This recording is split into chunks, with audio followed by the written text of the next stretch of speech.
kind of capture the demand side of the labor market, okay? Demand side of the labor market. So here is that you have Y minus W. So every period, a few jobs will give that much of profit to the firm, right? So Y minus W is the every period, a few jobs will yield that much of profit, and you divide by this discount factor. So this is the present value of lifetime profit. And then this discount factor, by taking into account the interest rate and also the risk of job separation. Okay, so this is the risk adjusted. You can interpret this discount factor as the risk adjusted interest rate. So the interest rate R plus the probability of job separation. Because if there's a job separation, you don't earn that much of profit, right? Okay, so this is the left-hand side is the discounted profit adjusted for the risk of separation. And then the right-hand side is the cost. Okay, so it's the cost of posting vacancy. So each period, if you keep a vacancy, you have to pay K, and then you discount by this vacancy filling probability. And if you remember the exponential distributions, 1 over this probability is the waiting time before you fill a vacancy, is the waiting time. Okay, so 1 over this probability is the waiting time. Okay, so this is the expected waiting time.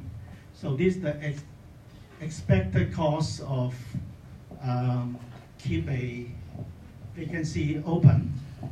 Okay, so and then you have this condition, something like a zero profit condition. Okay.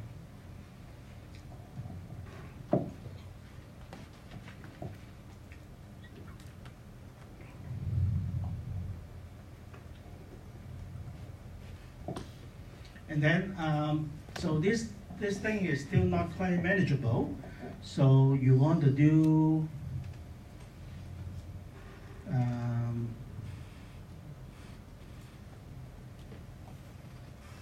yeah, so I substitute out, and then we have a little trick here.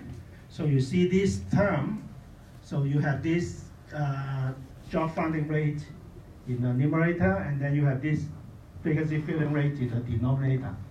But we have a nice relationship between these two things. And then you kind of cancel out, so you can have a cancellation. So these things, theta times this one is this object. So we use this algebraic relationship. You end up with these very nice expressions. Okay. And here you still have the U, but you can substitute out. So finally, we get what we want.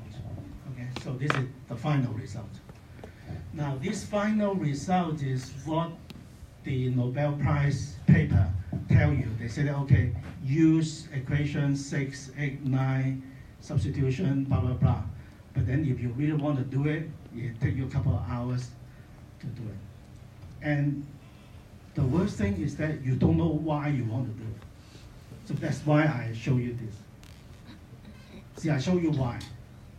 All you want to do is to reduce the size of the system into 2 so that you can draw picture. That's all you want to do. Okay?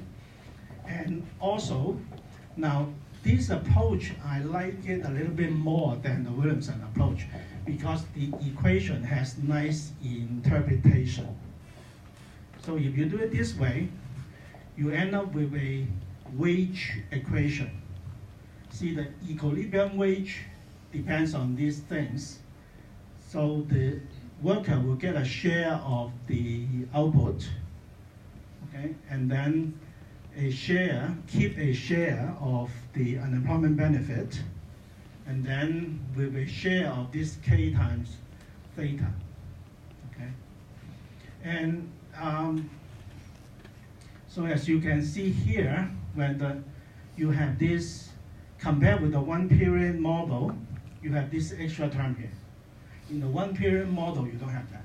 So that's why in the one period model, this W is a horizontal line. It's constant. But here it depends. This alpha is the buying power of the worker. K is the vacancy posting cost.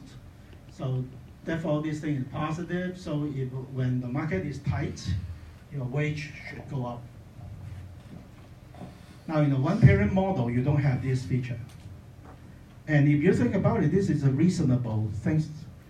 You want to have this property. See, you have to go back. So what is meant by a tight market, right? A tight market means there are many vacancies and there are too few workers, so it's very hard to find workers. And you will expect wage should go up, right? The firm has a hard time to find workers. Then the worker has good bargaining power, and therefore the wage should go up. And this is what happened here. So we have this property here, which is reasonable. So this is, so if you plot this wage equation, so in the W and theta space, this will be an upward sloping line, right? No longer horizontal, like the one period model. Depends linearly on theta, right? So this is actually a linear function of theta. The slope is alpha times k.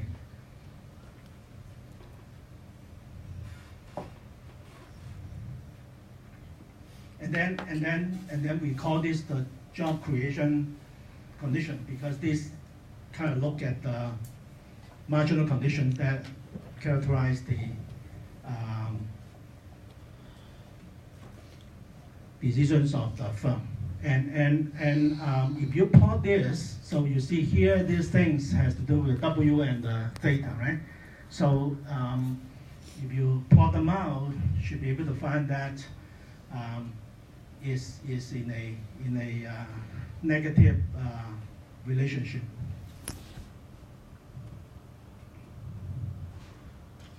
So one way you can see that is that, let's say, because this thing will have to be the same, right? So the left-hand side and the right-hand side will have to be the same for all possible combination of W and theta, okay? For the equilibrium W and theta, these two sides will have to be the same. So you imagine, suppose you make W higher, okay? You make W higher, so you will make the left-hand side go down. Now you want to keep these things, left-hand side and the right-hand side the same. Left-hand side go down, so you want the right-hand side to go down. How do you make the right-hand side to go down? You want this denominator to go up. And how do you make the denominator to go up? Because this thing depends negatively on theta, so your theta will have to go down. So when W go up, theta will have to go down. So this should be a downward sloping curve if you plot them out. For the W and theta that satisfy this equation, they should be in a negative relationship. And we call this, and we have nice name for it because it has nice interpretation. So this thing sort of characterizes the demand side of the labor market, and we call this the job creation conditions. And then this thing, for obvious reason, it determines the equilibrium wage, right, in closed form. So we call this the wage equations. See, actually, you have so these two equations already determine the equilibrium of the BMP model, and then we add this one, the Beveridge curve, to determine the unemployment rate and the vacancy rate. Remember that in the DMP model, U and V, they don't appear separately. They appear together in one variable, the market tightness. Right? So in the DMP model, you can determine uniquely theta, the market tightness. But then we are also interested in the unemployment rate, right? So we need something else. So this is the, how do you get the Beveridge curve? So in this intertemporal model, you look at the steady state. Okay, so here you need this. So here we look at steady states. Now, so you use the steady state condition. The inflow and outflow of the unemployment pool, they have to be the same. Okay, so this is, you have a fixed labor force, and then 1 minus U are the employment rates, right? So 1 minus U times L are the total number of employed worker, and then times delta will be the number of employed worker who lose jobs. So this is the flow from employment to unemployment. The right-hand side here is the flow from unemployment to employment, right? So this is the probability of finding jobs. U times L is the total number of unemployed workers, right? So this is the flow from unemployed to employed. At the steady state, the two flow just balance out. So you solve for U. So this is the steady state unemployment rate. Is a ratio of this job separation rate, and the denominator is the job separation plus the job finding rate. Again, you can, from this, because your theta is actually V over U, right? V over U. So you can infer for those V and U that satisfy this relationship, they must move in the opposite direction. Again, using similar argument as before. Let's say, suppose you look at a pair of U, V that lies on this curve. Suppose your U goes up. So your left-hand side goes up, then you want your right-hand side to go up. How do you make your right-hand side to go up? You want this thing to go down. This M, the whole M thing to go down.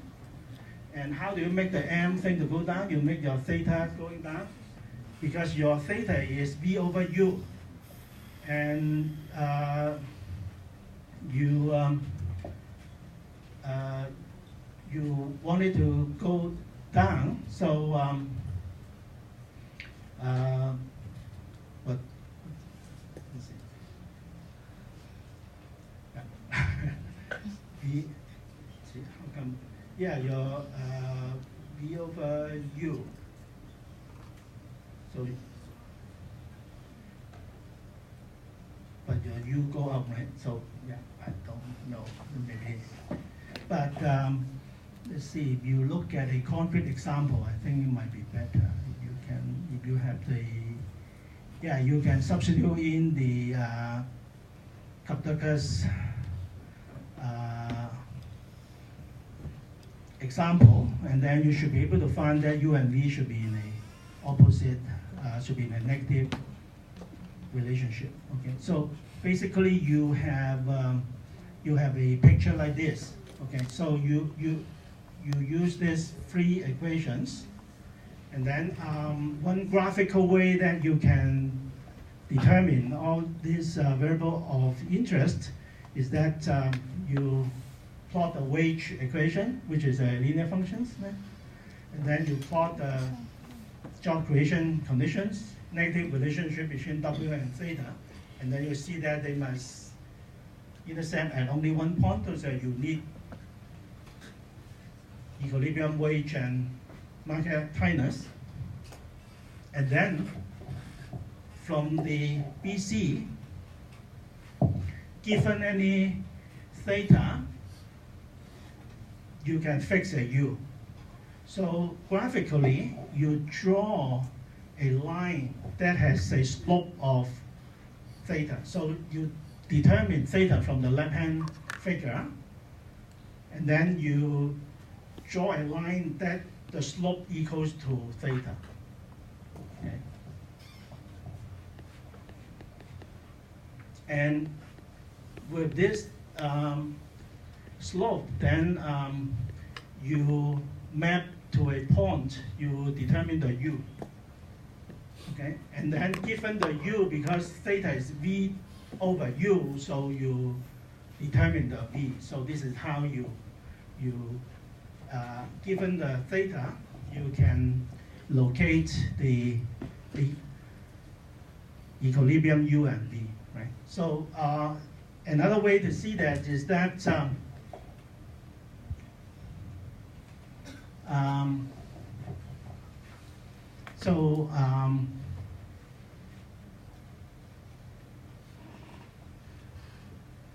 so for all those u and v on the Beveridge curve, it corresponds to a value of theta, right? Your theta is v over u. Okay, so for those pairs of u, v that is on the curve, there's a unique value of theta. Okay, so you use the other w and a jc determine theta, then you can locate a pair of u and v. So this is a graphical solution. And so if you compare what happened in the one period model, we have similar setup, right? So we have similar setup using this kind of picture. So one period model, we have similar setup. So you may call this, so this is a wage schedule, right? So we have almost the same expressions in a one period model. So in a one period model, it's almost the same expressions. So and without the term plus a times, right? So just the generalizations. So we have a upward sloping line, and then this one sort of plays the role of the JC conditions. Okay.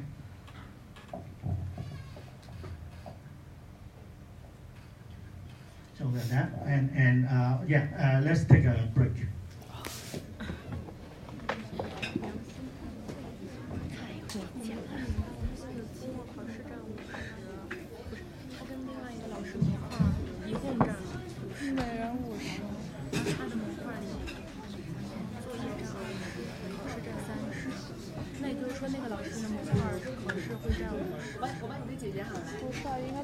应该也是那个老师也是作业20，考试30。不是，他是说考试里面有，那不是占50吗？然后那个有30是第一部分出的，然后另外那个20，也就是140%是那个老师出的。我理解是，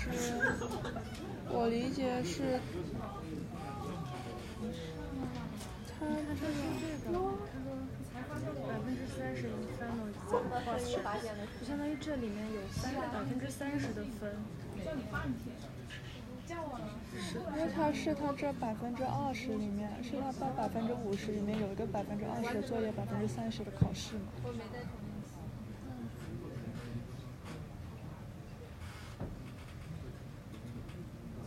对呀，那不就是那个说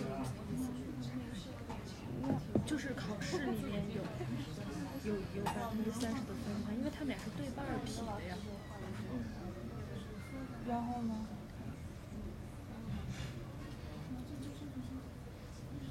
这个老师肯定是出最后的那个另外的那个20%，所以两个就是他的exam加上他的exam一共是50%。不是他的50里面又有20是作业，30是考试。啊，这样吗？对啊，那是60%。他是不是平时分数高一点，然后考试他出20？基本挺好。我睇聽文字，佢就係啊，我唔知係點樣嘅咁是吧？唔使買書，咪全部書啊，咪全部 online， 係啊，全部冇唔使買嘢。他好冷漠，他很跟他讲话也对，他说不知道他怎么样，不知道另外那个老师怎么样。对。那就是他，反正他30%，他有30%的考试，就反正他是有考试。最奇怪的是，这个 week 13那天没有课呀，应该是复活节假期。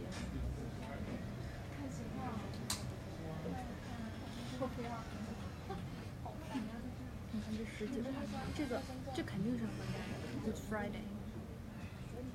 应该是。这个红色的字是肯定要放假的。对。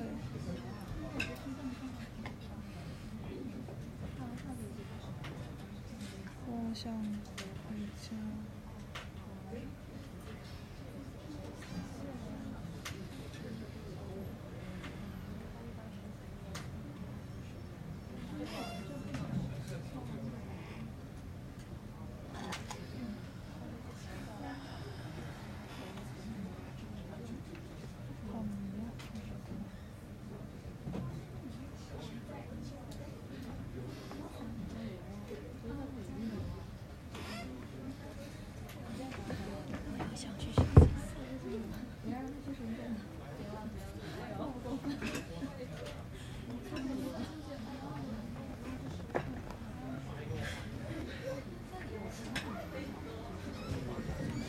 有要上厕所的吗？应该没有，拜拜。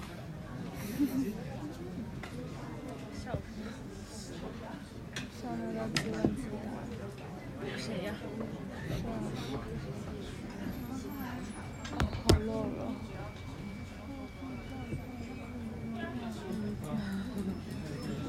想走。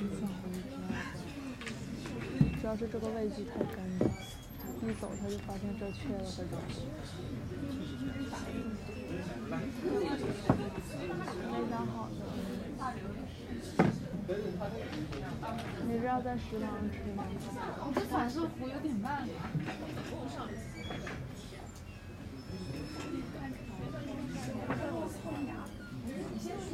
哦。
你们下课回家？我好冷啊，感觉。你里面穿什么？我里面穿个卫衣。我腿里冻不。错了，都冰冰的。对啊，完全没有温度，仿佛一块死猪肉。我出门的时候热死了。这么快就好。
You can, for example, you can use this picture to do comparative statistics quite easily.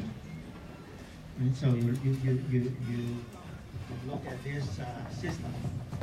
And so you look at this system. Suppose you want to look at unemployment benefit, right? So higher unemployment benefit. What is the impact of higher unemployment benefit? So you see the only place that the unemployment benefit B appears is in the wage equation. This is the only place, right? And these things in the in the W theta space, this is linear in theta. So this B higher B will just shift up the curve, right? So just like what I drawn here. So this intercept, vertical intercept is higher. So you kind of shift up the entire W curve and this JC is constant, right? Because this has nothing to do with the B. So and from the picture you can easily see that market tightness has to go down, right? Market tightness go down and wage has to be high. Okay, when market tightness go down in this picture, because we draw the slope of this ray as the market tightness, so if you have a tightness go down, then it means that the slope of this ray is smaller. So it kind of swing down like that, right? So you would draw it this way. So you would end up with higher unemployment and lower vacancy rate, right? Okay, so this graphical solution is kind of very nice, elegant graphical solution. Okay.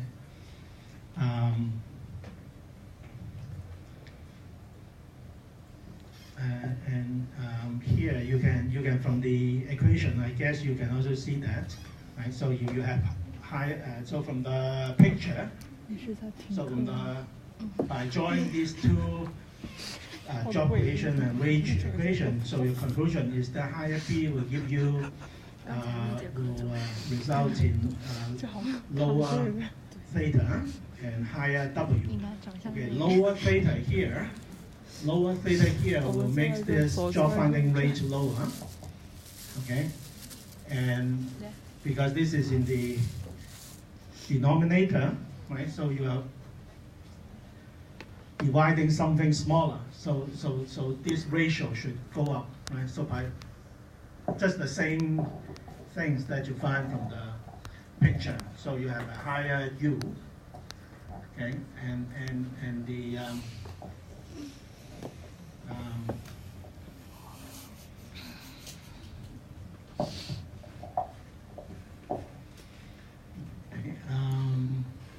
so you can do that. You do it that way, and you can even combine the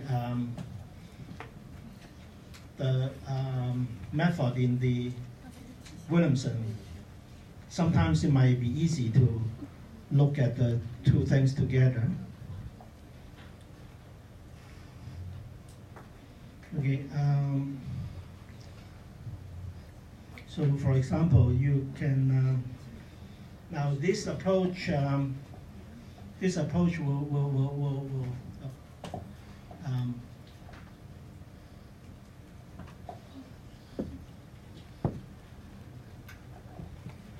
okay, if you use this approach, sometimes so it depends which case you consider.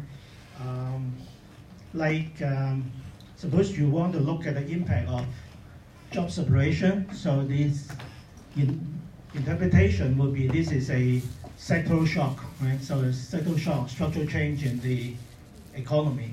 Okay, so this may be skill mismatch, things like that, so that more people get laid off. Okay, so the usual interpretation of this change in the delta is reallocation shock or sectoral shock. So it's easier for the match to disappear, job separation higher. So if the delta is higher, what happens is that there's a outward shift of the beverage curve, okay? So outward shift of the beverage curve, similar to a deterioration in the matching efficiency, right? So last semester, we don't have this delta here. In the one period model, there's no job separation because in one